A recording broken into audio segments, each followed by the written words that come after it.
কে বেহেশতে যাবো কে দুজকে যাবো এটা কে ঠিক করবে? জোরে বলেন। আল্লাহ রব্বুল আলামিন ঠিক করবেন।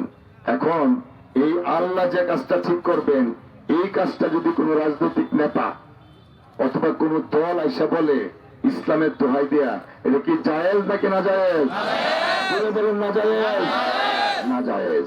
এই না জায়েজ কাজটা যারা করছে তাদেরকে কি একটা উচিত শিক্ষা দেওয়া দরকার না?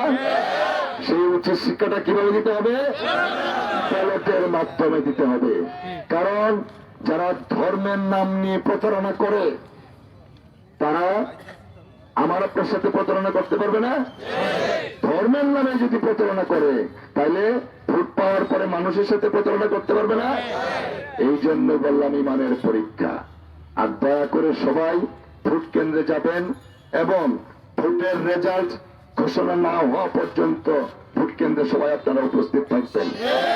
ইনশাআল্লাহ ছোট ভাই বলছে ইনশাআল্লাহ আমরা থাকবো।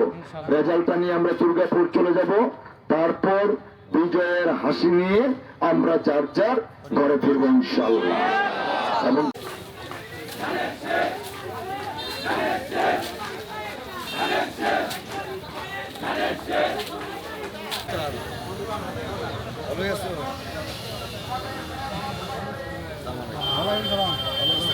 আরে সুজাই কথা নেই, কোনো কথা নাই।